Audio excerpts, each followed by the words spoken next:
If you stay with this story to the end, it won't magically cure your loneliness or your pain overnight, but you will understand a little better how a man who's already survived a war can still be knocked down by ordinary life, and how a nameless dog can pull him back from the edge. You'll see that sometimes what saves a person isn't money or reputation, but the fact that he's still useful to a creature more fragile than he is.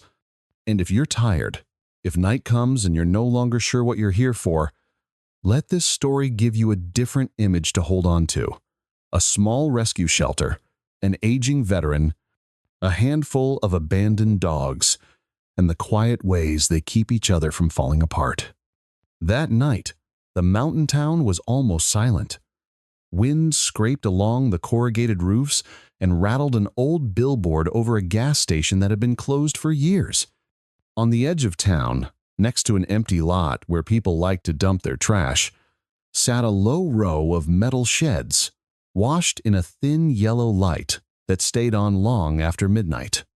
The wooden sign at the gate trembled in the wind. Temporary home for those with nowhere left to go. Underneath, in smaller letters, almost swallowed by the dark, people and dogs. Most folks simply called it the old dog yard because the man who ran it used to wear a uniform. Now his hair was gray at the temples, his back slightly bent, always in the same gray jacket, a man of few words with a walk that said he'd seen enough. Kids in the neighborhood thought he looked like the gruff old soldiers in war movies. The adults knew more. He was a veteran, gone for many years, who had one day come back without fanfare, bought this abandoned warehouse, and started gathering up the dogs everyone else had left behind. He didn't hang his own photos on the walls. The only picture in the center of the room was an old one, a group of young soldiers squinting into hard sunlight, and beside them, a short-haired dog, ears pricked, eyes bright to the point of arrogance. In the dark, the barking rose and dipped like a song cut short. In the last room at the back, the man lay on an old metal bed, eyes open, staring at the ceiling. Years ago, he'd been used to staying awake through the night, watching for things that could explode, could fire, could kill. Now he was still awake, but there was nothing specific to wait for. Just the wind, the breathing of dozens of bodies scattered in metal cages, and memories that never left on their own. A thin sound cut across the night. Not a bark, but a low, drawn-out whine. He sat up, feet touching the cold concrete. His knees ached in a dull, familiar way, but his face didn't flinch. He walked out of the room slowly, without turning on the light. He knew by heart where everything was. Feed sacks, water buckets, the medicine crate, the door that always stuck. At the middle row of kennels, he stopped. A black dog with a small white patch on its chest was trembling. It had arrived only 2 weeks ago, tied to the gate with no note, no papers. The rope burn on its neck was still visible. He crouched down, forearms resting on his knees, and watched. The dog lifted its head to look at him, eyes wide and afraid, too exhausted to bark.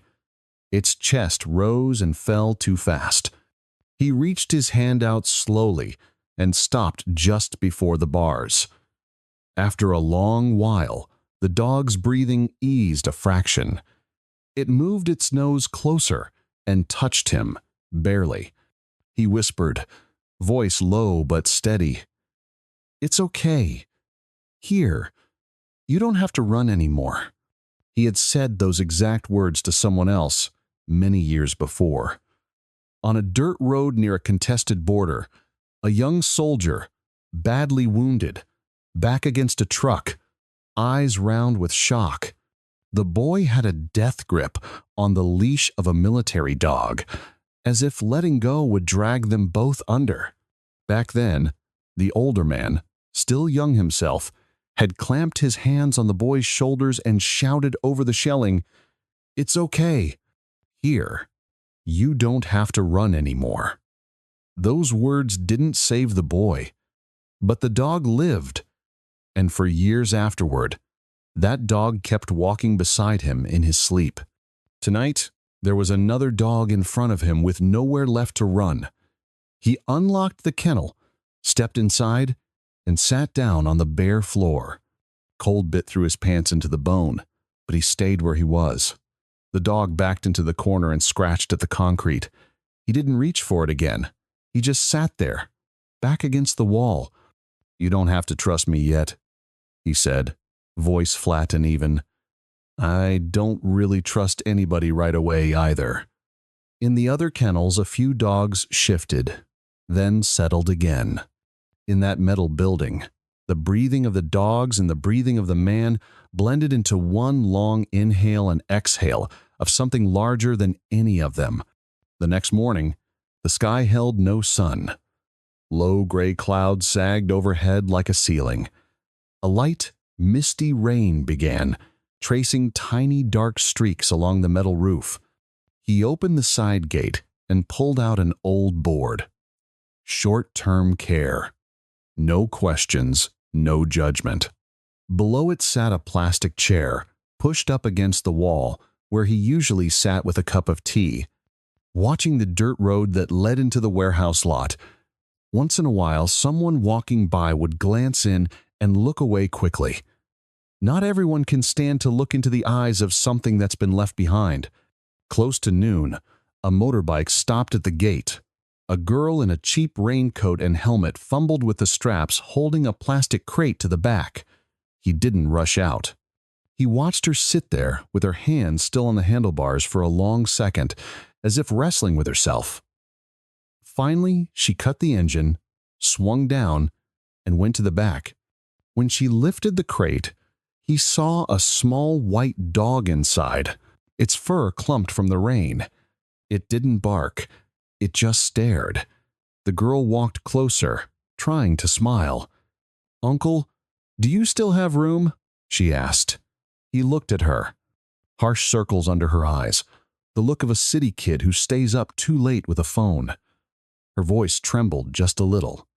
I have to move. The new landlord doesn't allow dogs. I want to leave her here for a while. When things are more stable, I'll come back for her." He had heard that sentence more times than he could count. Most of those temporary dogs were never picked up. He didn't say that. He didn't ask for details. He opened the gate and nodded. "Bring her in." In the small intake room, he set the crate down and opened the door. The dog didn't move. The girl sat on the floor and patted the side of the crate. "Come on, Snow, out you go," she coaxed. The dog turned its head away. It knew exactly what was happening, the way only creatures who've been left before can know. He watched, silent. When the girl tried to drag the dog out, her hands shaking, he finally stepped forward. He still didn't touch the dog. He handed her a dry towel. "Wipe her down first. She's cold," he said.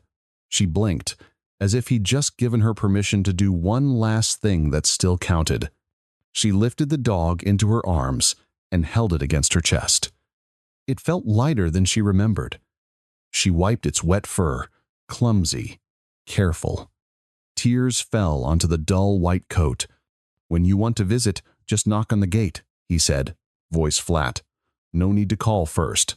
She nodded over and over, trying to lock each word into her head. But in her mind, everything blurred.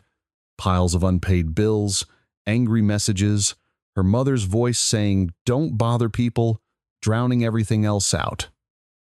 She set the dog down on the floor. It looked up at her. That look tightened something in her chest.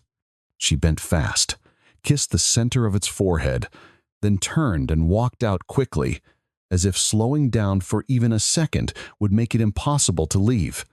He stood a few steps away and said nothing. Over the years, he'd learned one thing very clearly. Nobody leaves something they truly love without pain. Some hurt less, some hurt more, but it hurts. Out on the road, she didn't look back. When the gate clicked shut, the white dog ran to it, slammed into the bars, scratched, and let out a hoarse, ragged sound. He walked over and sat down on his side of the fence. "Easy," he said slowly. "This won't be the last time someone walks away from you, but it might be the first time you don't die because of it." Day after day, the shelter ran on a quiet kind of discipline. 6 in the morning, feeding. 8 o'clock, cleaning. 10, checking the post-op cases and changing bandages. Noon brought a long pause. He drank strong tea, eyes on the empty lot outside the window. Across the road, new houses went up, for rent, signs hanging from fresh walls. On one corner, a small coffee shop had strung up warm yellow lights. Every evening, it played sad music. The local Gen Z crowd loved it, snapping photos, posting them with captions like, "Tonight my mood matches the weather." Once in a while, 1 or 2 kids from that coffee shop would edge over toward the shelter. They stopped at the gate, peered in, slid their phones through the bars to film dogs running, barking, wagging their tails. He didn't stop them, as long as they didn't tease the animals. One day, he overheard one kid whisper to another, "The dogs here are just like us, abandoned, but still trying to act happy." The other laughed, but the laugh didn't quite hide how tired they were. By afternoon, the rain eased. A small truck pulled up at the gate. On the bed were several wire cages, full of noise, the smell of fear and excrement heavy in the air. The driver wore a jacket from a city charity group. He hopped down, gave a quick bow. "Brother, we got a call. Construction site out past the highway got cleared. Workers left a bunch of dogs. We brought them here. Take whoever you can, and we'll move the rest to the big facility upstate." The man opened each cage. Skinny bodies, wild eyes, coats caked with mud. He didn't curse the people who left them. He didn't say, "How can people be so cruel?" He counted and weighed the numbers in his head. How much space he had, how much food, how much energy. He knew that if he took them all, he'd burn out and everything would collapse. If he turned some away, they'd be sent somewhere else, and some might not make it. "Leave 3, he said, voice firm. "The ones that are clearly used to people." The young driver looked like he wanted to argue, then thought better of it. He knew something about limits, too. When the truck finally drove off and left 3 cages behind, the man pulled them inside. One dog stood stiff, staring. One shook. The last one lay flat, eyes dull. He opened that last cage first. The dog didn't move. He didn't drag it out. He just opened the door and sat down, just as he had the night before with the black dog. His years in the service had taught him something the hard way. Some wounds can't be barked at or ordered away. He'd seen young soldiers laugh all night before deployment and then shake like fever patients in the morning. He'd learned not to bark at them to toughen up, but to stand next to them so they knew they weren't alone. Here, with all the dogs nobody wanted, he did the same thing, only quieter. One evening, he was bent over his old notebook. Intake dates, conditions, temporary names, when a different kind of knock came at the door. 3 raps, evenly spaced, not rushed, not hesitant. He set the pen down and went to open it. On the step stood a man in his 40s, collar buttoned all the way up, clutching a cloth bag. City face, office shoulders, but with heavy dark rings under his eyes. "I found this place online," the man said, trying to smile. "They said you take in people and dogs." The older man's brow creased, but he kept quiet. The visitor opened the bag and lifted out an old dog, brown fur faded with gray, legs trembling. "She's been with us 13 years. The vet says her heart's weak now, She needs special care. But I work shifts. My parents are old. Our apartment is tiny. I'm afraid. I'm afraid I won't do right by her, he swallowed. If there are costs, I'll pay. I just don't want her to die alone. In that moment, the shelter owner recognized a very familiar fear in the man's eyes. Fear of coming back one day to find everything gone and knowing you came too late. Years ago, he had stood in front of a sealed coffin, listening to someone say, "He went fast." There wasn't time for any last words. He'd stood there with the ugly certainty that he hadn't been in the right place at the right time. That feeling had settled into his bones and never fully left. "Bring her over here," he said, stepping aside. The man carried the dog to the wood stove. The older man spread an old blanket and told him to lay her down. The dog's breathing was ragged, but when she saw the fire, her eyes softened just a little. "Here," he said slowly. "She won't be alone. And you, if you've got time, come. If you don't, at least don't lie to yourself that you don't miss her." The man looked up, startled by the bluntness. Then he nodded, like someone accepting a verdict he already knew he deserved. That night, when things finally quieted, the veteran sat alone on the doorstep, looking out at the rain-slick concrete yard. In some pens, dogs lay pressed against each other. In others, a few had learned to trust enough to sleep on their backs, paws in the air. Inside, an old clock ticked. He took a sip of cold tea and tasted the bitterness spread slowly across his tongue. There was a truth he rarely said out loud, even to the volunteers. He hadn't built this shelter because he was kinder than other people. He built it because he had no idea what to do with the rest of his life. When he took off the uniform, he walked away with a body full of scars, a head full of images no one wanted to hear, and 2 hands trained to hold things that kill, not things that heal.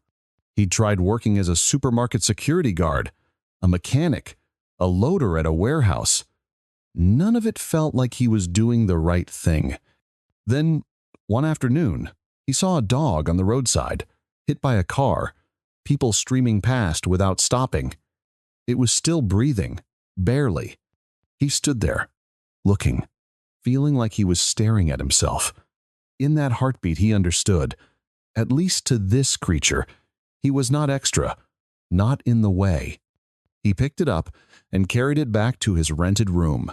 The dog didn't live through the night, but the fact that he had tried to keep it alive salvaged something else: his own will to stick around. After that, he decided if he had to stay up late for anything, it would be for creatures who had no voice in the world. Young volunteers often asked him, "Do you feel like you're healing them?" He usually answered, voice dry, "I feed them and give them a place to sleep. If there's any healing going on, that's them healing you." They all laughed, thinking he was joking. But on those late nights, when a senior year student sat for hours beside an injured dog, crying for the first time over something that had nothing to do with grades, career, or romance, the old man knew he hadn't lied. One clear afternoon near the end of the year, the sky suddenly opened up into a rare blue. The light was thin, but real. The kids who liked to film at the shelter showed up with extra friends, carrying bread, milk, and a few big bags of cheap kibble they'd pooled money to buy online. They asked if he'd help them film a clip. "Just sit like normal, we'll film the dogs, and tell people about your place so more families might come adopt," one of them said, eyes shining. He didn't like cameras. Lenses reminded him of all the stiff photo ops where he'd been told to stand straight and paste on a smile.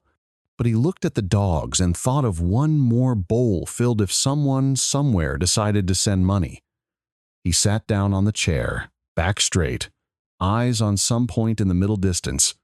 When the phone started recording, a girl asked, "Uncle, If someone is really tired of everything, really done, and they come here asking to stay, would you take them in? He hadn't prepared for that question. He stayed silent for a few beats. Then he said, voice even, all I've got here are three things: hard beds, hard work, and dogs barking all day. If someone can live with those, they can stay. As for being tired of life, you'll still be tired in here. The only difference is, you'll be too exhausted to think about it all the time. The group burst out laughing at how blunt that sounded. But one of them, a thin boy with glasses who hardly spoke, kept looking at him. A few days later, the boy came back alone. No phone, no questions, just asking if he could shovel kennels, refill water, carry feed, the smell of waste, medicine, sweat, all mixed together. When night fully fell, the boy dropped down on the concrete, head tipped back, gasping for breath. A dog padded over and laid its head on his knee. He didn't film that moment, but from that night on, his social media posts grew a little less desperate. At this shelter, there are no dramatic resurrections like in the movies. No slow-motion scene of a man hugging a dog in the rain under perfect lighting. There are only simpler things. A bowl that's always full. A bandage changed on time. A phone call made when someone hasn't shown up in a while. A gate that opens without judgment. For people who once lived under military discipline, those repeating details are what hold back the chaos. For dogs that have been kicked, thrown, or dumped, they are proof that the world hasn't gone completely meaningless. One cold morning, he found an envelope with no name on it. Inside was some cash and a scrap of paper. Please feed Snow for me. I can't take her back yet. I still think about her. The handwriting was rushed, the ink smudged at the end. He folded the note and slid it into his notebook. He didn't know which of the many owners she was. Many people had left dogs here. But the fact that she remembered and sent what she could meant one thing. Not every unfinished promise is a lie. Some people take a long time to come back. They still can, as long as there's a place that hasn't locked them out. That night he sat down next to the white dog's kennel, ran his hand gently along her neck where the rope scars had grown over with new fur. See? He said, voice still flat, but a shade softer. Not everyone who leaves is gone forever. The dog didn't understand the words, but she understood his steady hand. She pressed her head into his palm and closed her eyes. People sometimes asked him, what happens to this place when you're gone? He always answered, I deal with today. Tomorrow will show up when it shows up. But in his own mind, he was making his preparations. He wrote everything down, on paper and on an old phone. He taught a couple of younger helpers how to give pills, what to do when a dog goes into a seizure, how to hear the difference between ordinary barking and a cry that means trouble. He knew the shelter didn't belong to him alone. It was the sum of all the people who hadn't known what to do with their pain. So they brought it here disguised as a dog on a leash. As the year slid toward its end, cheap strings of colored lights sprouted all over town. The coffee shop across the road hung a sign. Christmas. Come find your peace. People posed with plastic trees, cups of red drinks in hand, smiling for the camera. At the shelter, there was no tree and no music. Just one afternoon when he came back from town with a bag of bigger bones than usual and handed them out to every pen. The hard crunching filled the space. One volunteer laughed and said, their Christmas is probably better than a lot of people's. That night, before switching off the row of dim bulbs over the kennels, he walked slowly past each one. Every cage held a name, a story, and a human who at some point had decided not to give up, at least not until they'd gotten this animal through the gate. He didn't pray. He didn't make speeches. He just let his breath out, long and slow, and felt his lungs still expand. If you ask whether that shelter heals anyone, the answer is simple. It doesn't erase his past. It doesn't make his nights easy. It doesn't make vet days any lighter, but it gives him back something war had stripped away. The sense that every scar on his hands can be used for something other than holding a weapon. It gives the people who come, whether for their dogs or for themselves, a place to set down at least part of what they've been carrying. And it gives the animals pushed off the bottom of everyone's priority list one small, real chance. The chance simply to live without having to be perfect, just to keep breathing. In a world where people are used to tossing away both objects and emotions with a single swipe on a screen, this row of weathered tin buildings, one gray-haired veteran, and a couple dozen unregistered dogs has become one of the rare places where staying matters more than leaving. If one day you find yourself standing in front of a gate like this, leash in hand, heart heavy as stone, remember this: the very fact that you still hesitate, that it still hurts, means your human side isn't dead yet. This gate doesn't promise to fix you. It only promises one thing: cold, clear, and absolutely true. If you step through, you won't have to carry all of it alone.